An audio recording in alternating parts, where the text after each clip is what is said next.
Ya,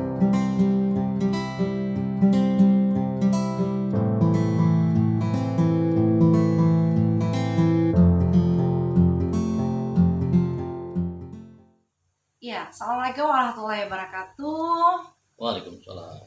Jumpa dengan kami di Bincang Sore. Pada kesempatan sore kali ini, kami kedatangan tamu narasumber yang bernama Bapak Ahmad Banudodo. Nah, pada kesempatan sore hari ini kita akan bincang seputar Mahkamah Konstitusi. Baik, Pak Banu, eh, ada beberapa hal yang perlu kami utarakan, Pak Banu, tentang tanggapan putusan MK yang memang akhir-akhir ini sangat mengejutkan publik begitu Pak. Ya, terima kasih. Memang akhir-akhir ini kita sedang dikejutkan oleh satu putusan oleh institusi MK yang melahirkan satu putusan yang tidak biasa. Putusan yang tidak biasa itu adalah terkait soal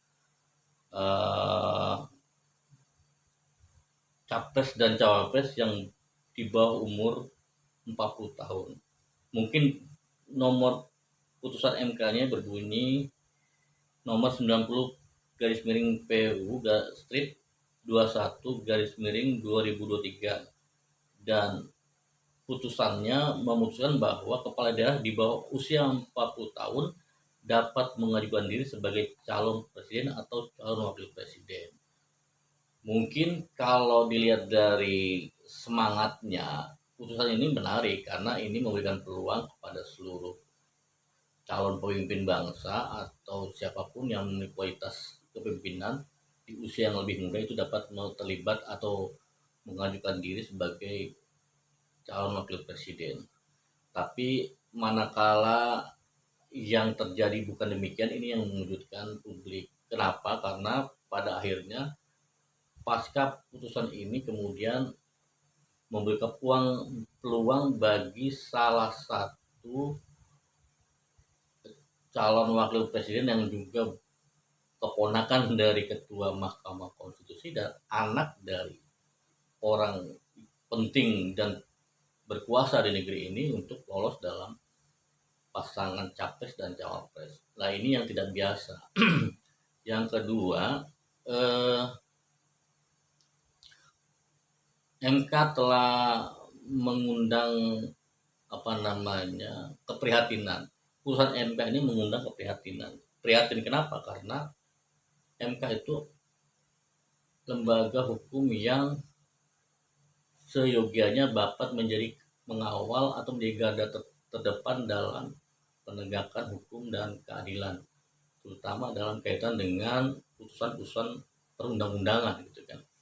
Ketika kemudian MK memutuskan putusan membolehkan capres cawapres usia di bawah 40 tahun yang kemudian itu adalah anak dari seorang petinggi di negeri ini dan juga keponakan dari ketua Mahkamah Konstitusi, ini akhirnya berhubungan dengan soal lain. Soal lainnya adalah ada aroma bahwa ada upaya-upaya tertentu untuk kemudian memanfaatkan MK, lembaga negara yang berhubungan dengan garda hukum terdepan di negeri ini, menjadi pintu masuk untuk praktek dinasti politik di negeri ini. Yang ini yang kemudian menjadi orang terkejut. Padahal reformasi telah mengamanatkan bahwa satu diantaranya adalah kita tetap menjaga negeri ini tidak boleh terjadi praktek korupsi, kolusi, dan nepotisme.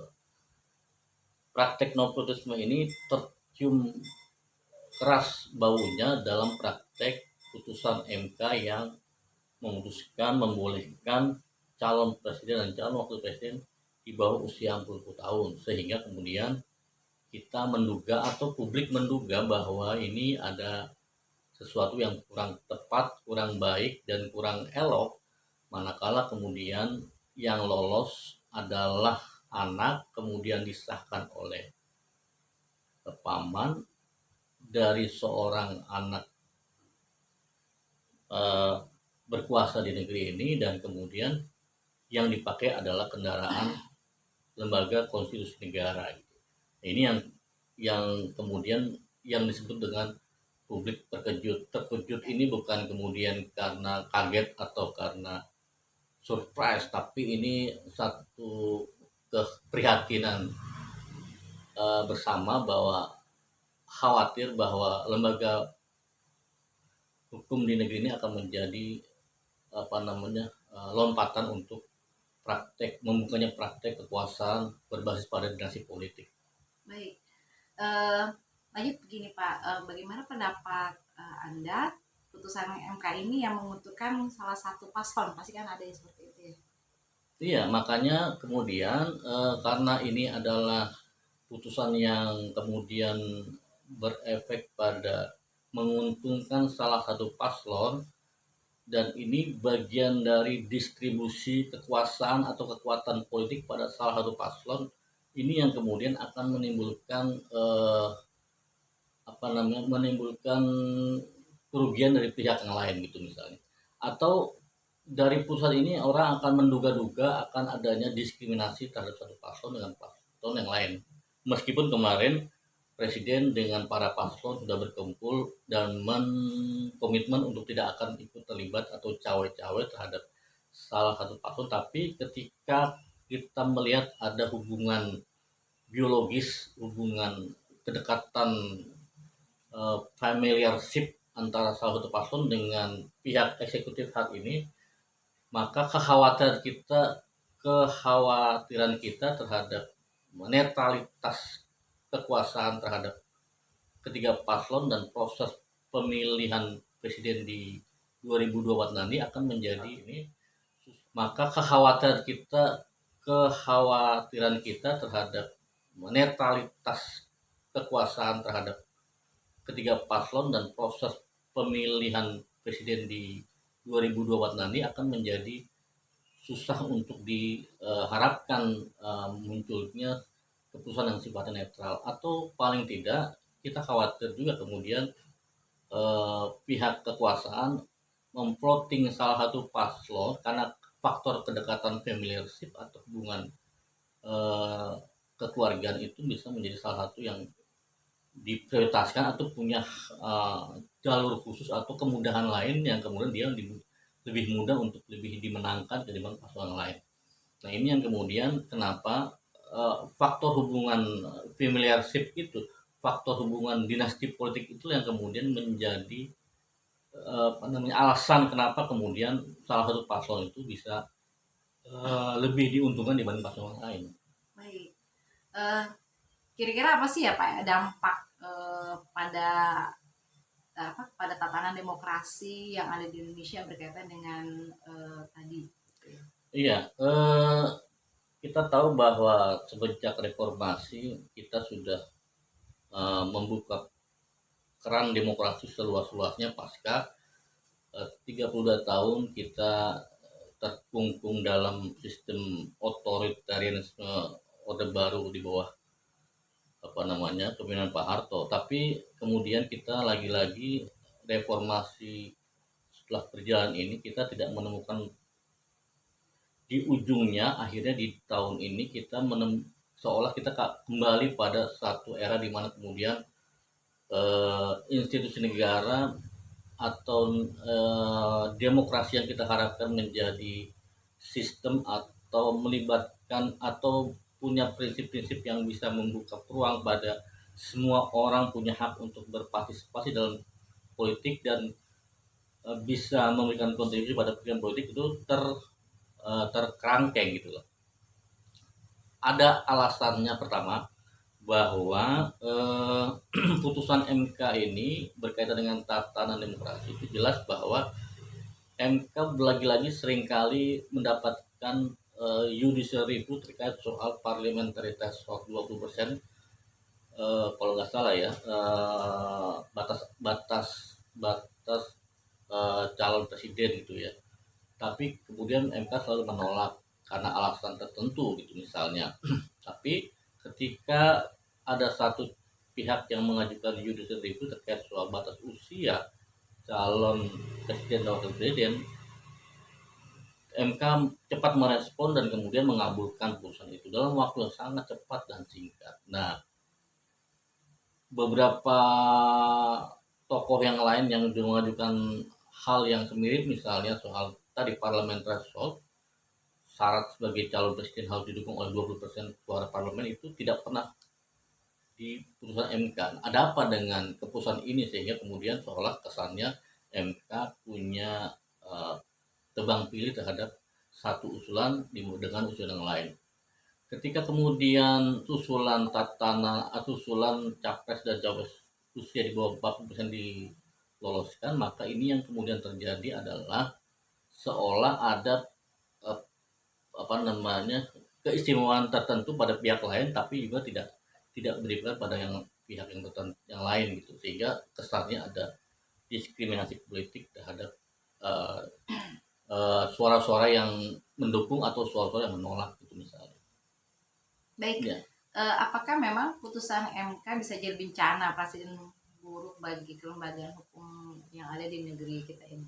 Ya, dikhawatirkan dengan putusan yang demikian yang kemudian membawa dua hal tadi, misalnya melahirkan politik familiarship atau dinasti politik, yang kedua melahirkan cara-cara yang tidak elegan, cenderung memberikan kemudahan dan kelolosan pada hubungan yang bersifatnya apa namanya dinasti politik ini. Kemudian justru malah MK malah sering kita dengar bahwa MK itu adalah mestinya kan garda terdepan dalam perselisihan hukum ya, baik itu terkait dengan hukum perundang-undangan di MPR, di eksekutif atau apapun ya, atau perselisihan di tingkat apa namanya pemilu dan sebagainya. Tapi ketika tatanan ketika apa namanya putusan MK ini berkaitan dengan capres dan cawapres itu memudahkan pihak tertentu yang kebetulan apa namanya bagian dari elit kekuasaan itu dipermudah.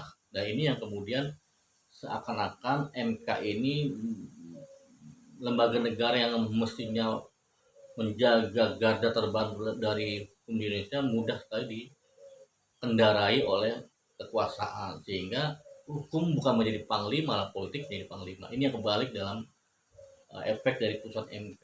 Kita akan berharap demokrasi itu menjadikan hukum menjadi panglima, bukan kemudian malah politik menjadi panglima. Itu kira-kira. Oke, satu lagi nih Pak Banu berkaitan dengan MK. Bagaimana ya kira-kira peran komunikasi dalam memperbaiki citra MK ke depannya? Iya, memang akhirnya apapun yang namanya kelembagaan negara membutuhkan peranata komunikasi, institusi komunikasi yang memperbaiki hubungan antara kelembagaan negara dengan pihak publik yang menjadi bagian dari mitra pemerintah, khususnya dalam kaitan ini adalah institusi Mahkamah Konstitusi. Karena kenapa? Karena apapun MK itu akan berhubungan dengan publik ya. Sebagai lembaga publik, MK harus memberikan banyak informasi terkait dengan produk hukum dan putusan yang keluar, seolah ada eh, apa namanya keistimewaan tertentu pada pihak lain, tapi juga tidak berikan pada pihak yang lain gitu, sehingga kesannya ada diskriminasi politik terhadap uh, suara-suara yang mendukung atau suara-suara yang menolak gitu misalnya. Baik, Ya. Apakah memang putusan MK bisa jadi bencana presiden buruk bagi kelembagaan hukum yang ada di negeri? Dikhawatirkan dengan putusan yang demikian yang kemudian membawa dua hal tadi, misalnya melahirkan politik familiarship atau dinasti politik, yang kedua melahirkan cara-cara yang tidak elegan, cenderung memberikan kemudahan dan kelolosan pada hubungan yang bersifatnya apa namanya dinasti politik ini. Kemudian justru malah MK malah sering kita dengar bahwa MK itu adalah mestinya kan garda terdepan dalam perselisihan hukum ya, baik itu terkait dengan hukum perundang-undangan di MPR, dari eksekutif atau apapun ya, atau perselisihan di tingkat pemilu dan sebagainya. Tapi ketika tatanan ketika putusan MK ini berkaitan dengan capres dan cawapres itu memudahkan pihak tertentu yang kebetulan bagian dari elit kekuasaan itu dipermudah. Nah ini yang kemudian seakan-akan MK ini lembaga negara yang mestinya menjaga garda terdepan dari hukum di Indonesia mudah sekali dikendarai oleh kekuasaan, sehingga hukum bukan menjadi panglima, malah politik menjadi panglima. Ini yang kebalik dalam efek dari putusan MK. Kita akan berharap demokrasi itu menjadikan hukum menjadi panglima, bukan kemudian malah politik menjadi panglima.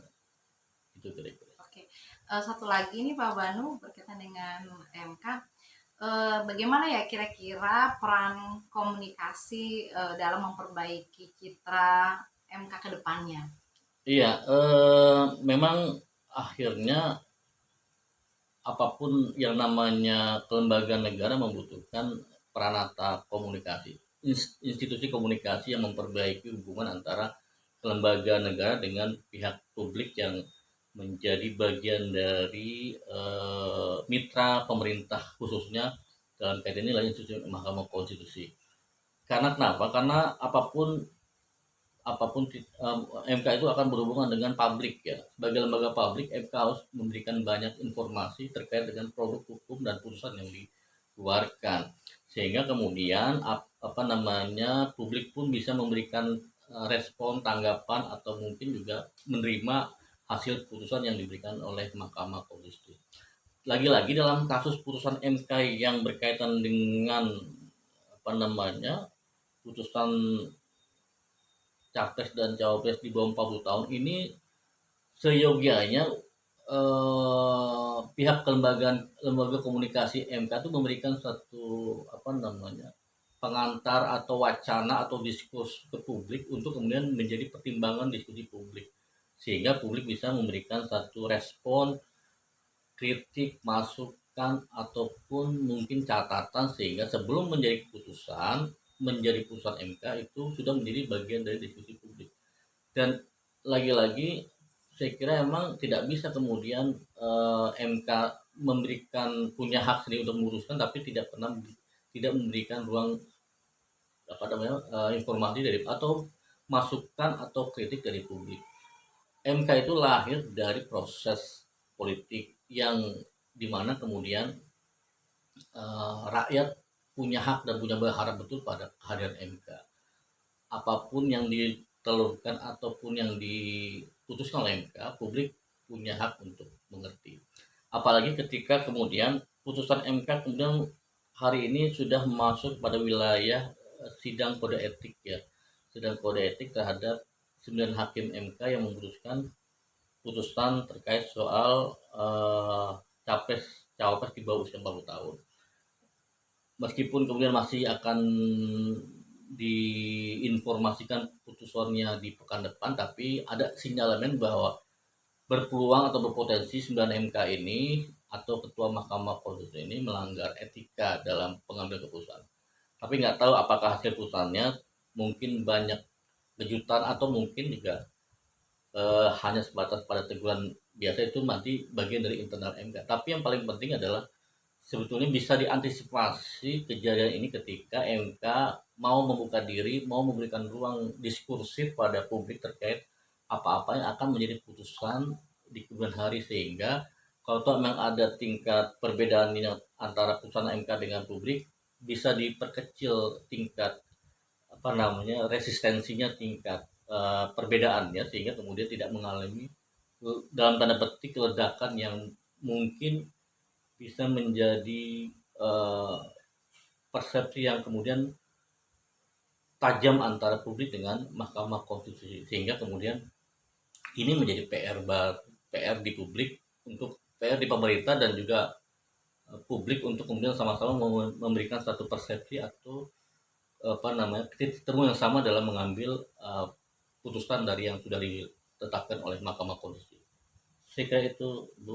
Baik, terima kasih kepada Pak Banu atas kesempatan sore hari ini. Kita bincang-bincang sore seputar Mahkamah Konstitusi. Mudah-mudahan ini bisa menjadi referensi bagi kita semuanya perihal putusan MK yang memang akhir-akhir ini cukup mengejutkan publik.